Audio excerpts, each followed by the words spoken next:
Bonjour à vous, j'espère que vous allez bien.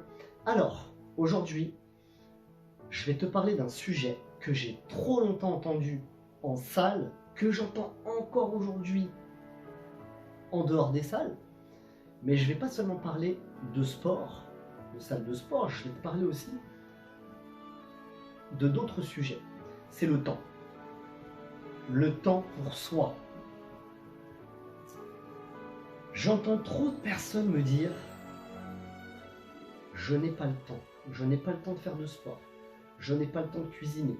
Je n'ai pas le temps de lire des livres. Je n'ai pas le temps de me former. » etc., etc., etc. Un beau jour, tu vas te réveiller.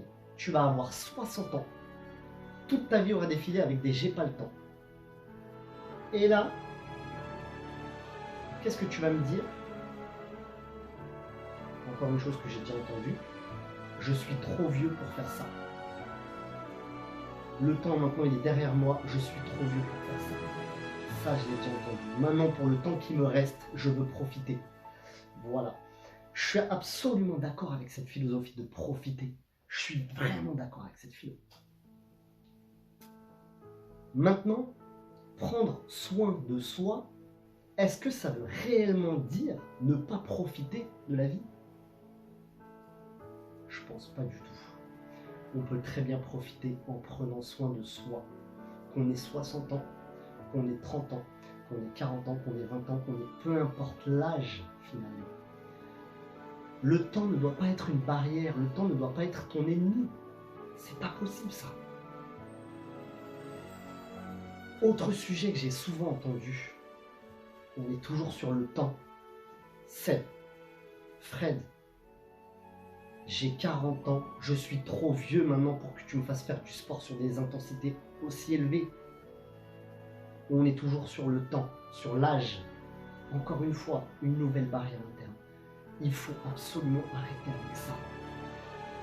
J'ai coaché des personnes de 70, de 80 ans qui faisaient des choses incroyables. Aujourd'hui, vous avez des personnes qui font des marathons à 80 ans. Vous avez des personnes qui font du sport, du fitness. Moi, j'ai vu des personnes aussi de 80 ans faire des cours collectifs. Ok? Le temps ne doit pas être ta barrière interne. Vraiment. Je vais te donner maintenant un conseil. Organise-toi. Tu veux perdre du gras, tu veux te muscler, tu veux une bonne hygiène de vie, manger correctement, tu veux peut-être changer de job. Le job que tu fais aujourd'hui ne te plaît peut-être plus. Tu veux une maison, je ne sais pas ce que tu veux. Je ne sais pas quels sont tes objectifs. Maintenant, si tu le désires vraiment, trouve le temps.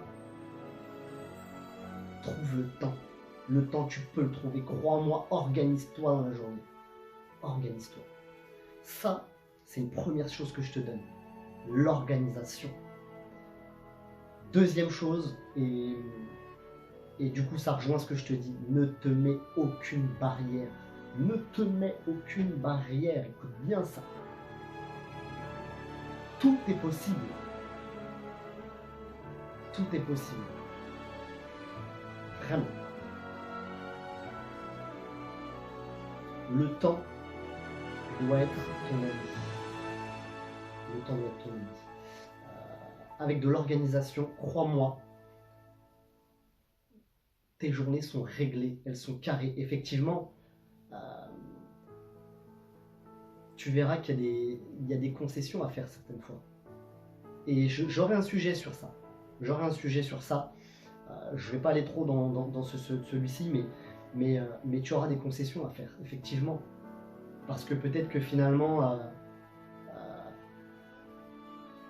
regarder la télé pendant 3 heures, 4 heures, bah peut-être que tu vas devoir diminuer ton temps de télé, effectivement.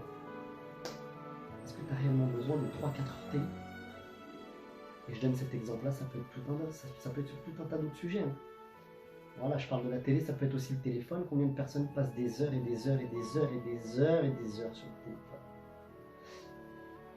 Trouve du temps pour toi. Organise-toi. Voilà. Je te dis force à toi bon courage et organise-toi très important. Force à toi, à une prochaine vidéo.